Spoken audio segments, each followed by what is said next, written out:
எல்லோருக்கும் அன்பான வணக்கம். இது ஹாப்பி லைஃப் தனம். நான் உங்கள் தனம். இந்த வீடியோவை பார்க்குற எல்லா பெண்களுக்கும் சீக்கிரமே தாய்மை பாக்கியம் கிடைக்கணும்னு நான் இறைவனை மனதார பிரார்த்திக்கிறேன். வாங்க இன்னைக்கு வீடியோக்குள்ளே போகலாம். என்ன பார்க்க போகிறோம் அப்படின்னு பார்த்தீங்கன்னா, பெண் பிறப்புறுப்பில் ஏற்படக்கூடிய மாற்றங்கள், அவங்களுக்கு வெளிப்படக்கூடிய ஒயிட் டிஸ்சார்ஜ், அதை பற்றி தான் நம்ம பார்க்க போகிறோம். ஒரு பெண் கர்ப்பம் அடைய போகிறாங்க அப்படின்னா அவங்களோட பிறப்புறுப்பில் என்ன மாதிரியான மாற்றங்கள்லாம் ஏற்படும் அப்படிங்கிறத இந்த வீடியோவில் நம்ம இன்னைக்கு தெளிவாக பார்க்கலாம். இந்த வீடியோவை ஃபஸ்ட் டைம் பார்க்குறீங்க அப்படின்னா ப்ளீஸ் சப்ஸ்கிரைப் பண்ணிவிட்டு பக்கத்தில் இருக்க பெல் ஐக்கானையும் கிளிக் பண்ணிக்கோங்க. அப்போ தான் நம்ம வீடியோ உடனுக்குடனே உங்களுக்கு வந்து சேரும். ஸோ பார்த்தீங்க அப்படின்னா, ஒரு பெண் நார்மலாக அவங்க கர்ப்பம் அடையணும் அப்படின்னு முயற்சி பண்ணுறாங்க அப்படின்னா அந்த பீரியட் டைமில் அவங்களுக்கு பலவிதமான குழப்பங்களும் சந்தேகங்களும் வர ஆரம்பிச்சிடும்.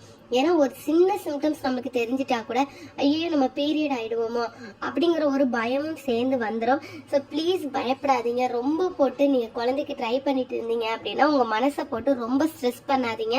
ரொம்ப நீங்கள் ஸ்ட்ரெஸ் ஆக ஆக குழப்ப மன உளைச்சலுக்கு ஆக ஆக நம்ம பிரெயினில் வந்து ஒரு ப்ரீரேடிக்கல் கெமிக்கல் வந்து உருவாகும். அது கருவில் வளர்ற குழந்தைக்கு வந்து பாதிப்பை ஏற்படுத்தி வந்து கொடுத்துரும். ஸோ அதனால நீங்கள் வந்து உங்களுக்கு குழந்தை வேணும் அப்படின்னா ப்ளீஸ் தயவு செஞ்சு அந்த ஸ்ட்ரெஸ் எல்லாம் எடுத்து போட்டுட்டு ரொம்ப நம்பிக்கையாக உங்கள் உடல் மேலேயும் உங்கள் மேலேயும் உங்களுடைய கடவுள் மேலேயே ரொம்ப ரொம்ப நம்பிக்கை வச்சுக்கோங்க. கண்டிப்பாக உங்களுக்கு வந்து குழந்தை கிடைக்கும். கடவுள் குழந்தை தரதை கொஞ்சம் டிலே பண்ணாலும் கண்டிப்பாக உங்களுக்கு நல்லதே கிடைக்கும். ஸோ அந்த நம்பிக்கையோட நீங்கள் வந்து ஒவ்வொரு நாளும் நீங்கள் ட்ரை பண்ணாலே போதும். எந்த விதமான பயத்தையும் உங்கள் மனசில் வச்சுக்காதீங்க. சரி, வாங்க நம்ம இப்போ வீடியோக்குள்ளே போகலாம்.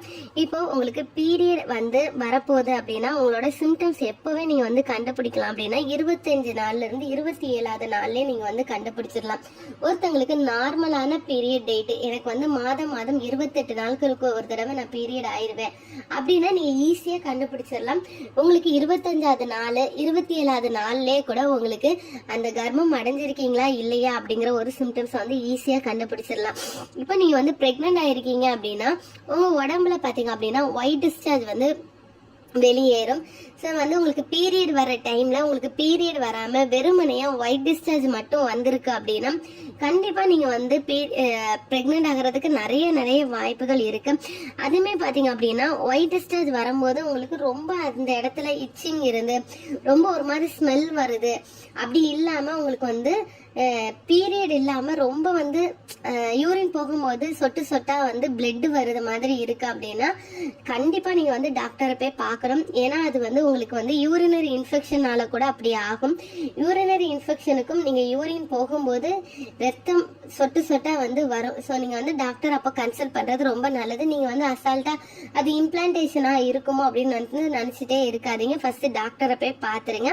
அந்த இடத்துல அரிப்பு இல்லைன்னா நீங்கள் யூரின் போகும்போது உங்களால தாங்கி கொள்ள முடியாத அளவுக்கு வலி இருந்துச்சு, பிறப்புறுப்புல உங்களால தாங்கி கொள்ள முடியாத அளவுக்கு ஊசியை வச்சு குத்துற மாதிரி நீங்க யூரின் போகும்போது சிறுநீர் கழிக்கும் போது வலி இருந்தா நீங்க உடனடியாக டாக்டரை போய் பார்க்கணும். அது வந்து ரொம்ப ரொம்ப நல்லது.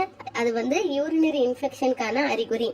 இப்போ நீங்க குழந்தை உருவாகிருக்கு அப்படின்னா உங்க உடம்புல என்ன மாற்றங்கள் அந்த பிறப்புறுப்புல ஏற்படும் அப்படின்னு பாத்தீங்க அப்படின்னா உங்களோட அடி வயிற்றுல அப்பப்போ ஒரு வலி இருக்கும்.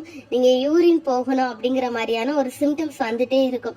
ஏன்னா நம்மளோட கர்ப்பப்பையில அந்த கரு வந்து தங்கி அதுல ஒரு அழுத்தம் கொடுக்கும் போது நம்மளுக்கு வந்து அந்த கர்ப்பப்பையில இருந்து கீழே நம்மளுக்கு பிறப்புறுப்புல யூரின் போகணும் அப்படிங்கிற ஒரு சிம்டம்ஸ் வந்துட்டே இருக்கும். ஸோ அதனால வந்து பாத்தீங்க அப்படின்னா மேக்சிமம் பிரெக்னென்ட் ஆயிருக்க அனைவருக்கும் வந்து அடிக்கடி யூரின் போகணும் அப்படிங்கிற ஒரு உணர்வு வந்து தோன்றிட்டே இருக்கும்.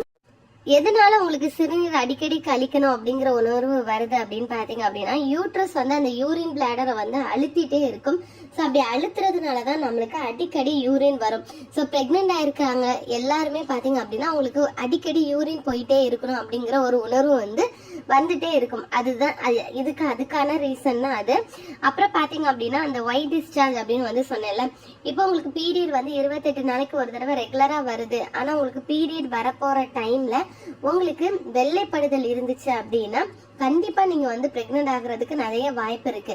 அதுவும் அந்த வெள்ளைப்படுதல் எப்படி இருக்குன்னு பாத்தீங்க அப்படின்னா ஒரு கிரீம் பதத்துக்கு இருக்கணும். வெள்ளை கலர்ல ஒரு கிரீம் பதத்துக்கு இருந்துச்சு அப்படின்னா நீங்க பிரெக்னென்ட் ஆகிறதுக்கு அதிக வாய்ப்புகள் வந்து இருக்கு. ஏன்னா என்னோட 2வது டெலிவரியில் பார்த்தீங்க அப்படின்னா என் பையன் பிறக்கும் போது எனக்கு ஃபஸ்ட்டு அந்த சிம்டம்ஸ் தான் இருந்தது.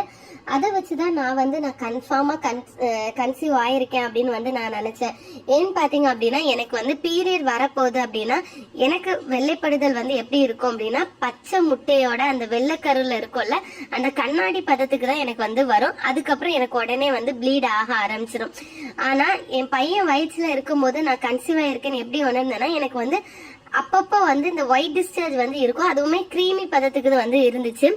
அப்பவே ஒரு டவுட்டா இருந்தது. ஆனா எனக்கு அந்த பீரியட் வரக்கூடிய நாட்கள்ல அந்த ஒயிட் டிஸ்சார்ஜ் கூடயே அந்த ஒரு மாதிரி ஒரு த்ரெட், ஒரு நூல் மாதிரி, ஒரு பிளாக் கலர் நூல் மாதிரி அந்த இதுல வந்துச்சு. அப்போ பார்க்கும் போது தான் நான் கன்ஃபார்ம் பண்ணேன், அப்போ நம்ம கண்டிப்பா பிரெக்னென்ட் ஆயிருக்கோம் போல அப்படின்னு சொல்லி. அடுத்த நாளே நாங்க செக் பண்ணோம். வெயிட் பண்ணலாம் இல்லை, நான் பீரியட் ஒரு நாள் எனக்கு பீரியட் வரக்கூடிய டேட்டை விட்டுட்டு அடுத்த நாள் உடனே நாங்க செக் பண்ணோம்.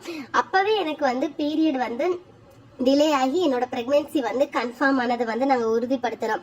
ஸோ இந்த மாதிரி உங்களுக்கு ஒயிட் டிஸ்சார்ஜ் அந்த க்ரீமியா வெள்ளை கலர்ல உங்களுக்கு இருந்துச்சு அப்படின்னா கண்டிப்பா நீங்க பிரெக்னென்ட் ஆகிறதுக்கு அதிக வாய்ப்புகள் இருக்கு. ஏன்னு பார்த்தீங்க அப்படின்னா நம்ம உடம்புல பேபி க்ரோத் ஆகிறதுக்கு அந்த ப்ரொஜெஸ்டரான் ஹார்மோன் தான் ரொம்ப ரொம்ப முக்கியமானது. இந்த ப்ரொஜெஸ்டரான் ஹார்மோன் தான் ப்ளீடிங் வரதுக்கும் ஹெல்ப் பண்ணும். பீரியட் ரெகுலரா வரதுக்கு அந்த ப்ரொஜெஸ்டரான் ஹார்மோன் தான் ஹெல்ப் பண்ணும். அதே இது நீங்க பிரெக்னென்ட் ஆகுறீங்க அப்படின்னா அந்த பேபியோட growth நல்லா இருக்கிறதுக்கு அந்த ப்ரொஜெஸ்டரான் ஹார்மோன் தான் ரொம்ப முக்கியம்.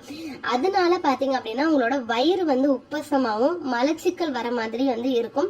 உங்களோட வயிறு பாத்தீங்க அப்படின்னா யூரின் போயிட்டே இருக்கணும் அப்படிங்கிற மாதிரி வயிறு கொஞ்சம் கனமாவே இருக்கும். அப்படி இல்லை அப்படின்னா கொஞ்சம் வெயிட்டா இருந்த மாதிரி இருக்கும் வயிறு பக்கத்துல. அந்த மாதிரி உங்களுக்கு இருந்துச்சுனாலும் நீங்க பிரெக்னண்டா இருக்கிறதுக்கு அதிக வாய்ப்புகள் இருக்கு. அதே மாதிரி பாத்தீங்க அப்படின்னா நீங்க அப்படி மலச்சிக்கல் இருக்கிற மாதிரி இருந்ததுன்னா ரொம்ப கஷ்டப்பட்டு முக்கி அப்படிலாம் போகாதீங்க. நிறைய தண்ணி குடிங்க, அது ரொம்ப ரொம்ப நல்லது. அதுக்கப்புறம் பாத்தீங்க அப்படின்னா உங்களோட வஜைனா பகுதியில உங்களோட பெண் புறப்புறுப்புல ஒரு ஊசியை வச்சு அப்பப்போ குத்துற மாதிரி உங்களுக்கு அந்த மாதிரி உணர்வு இருந்துச்சு அப்படின்னா நீங்க கண்டிப்பா பிரெக்னென்ட் ஆயிருக்கிறதுக்கு அதிக வாய்ப்புகள் இருக்கு. உங்களோட பெண் பிறப்புறுப்பு நீங்க கர்ப்பம் அடைஞ்சிருக்கீங்க அப்படின்னா நீங்க அதை தொட்டு பார்க்கும் போதே அந்த பெண் பிறப்புறுப்புல நீங்க கையை வச்சு உள்ள பார்க்கும் போதே பாத்தீங்க அப்படின்னா ரொம்ப சாஃப்டா இருந்த மாதிரி இருக்கும். எப்பவும் விட அந்த இடம் ரொம்ப சாஃப்டா, அந்த இடம் தடிமனா இல்லாம ரொம்ப மிருதுவா இருக்கும். அப்படி இருந்தாலும் நீங்க கர்ப்பம் அடைஞ்சிருக்கீங்க அப்படின்னு நீங்க தெரிஞ்சுக்கலாம். ஸோ இந்த மாதிரியான சிம்டம்ஸ் உங்களோட பிறப்புறுப்புல தெரிஞ்சது அப்படின்னா நீங்க பிரெக்னென்ட் ஆயிருக்கீங்களா இல்லையா அப்படின்னு கண்டுபிடிச்சிடலாம். ஸோ நீங்க உங்களோட பிறப்புறுப்புல யூரினரி இன்ஃபெக்ஷனால வலி வருதா இல்லை நீங்க பிரெக்னென்ட் ஆயிருக்கீங்களா அப்படின்னு சொல்லி உங்க பீரியட் வர வரைக்கும் வெயிட் பண்ணி பாருங்க. உங்களுக்கு பீரியட் வரல அப்படின்னா கண்டிப்பா செக் பண்ணி பாருங்க, பாசிட்டிவே வரும். ஸோ யாருமே ரொம்ப ஸ்ட்ரெஸ் ஆகிக்காதீங்க, அதுதான் ரொம்ப ரொம்ப முக்கியம்.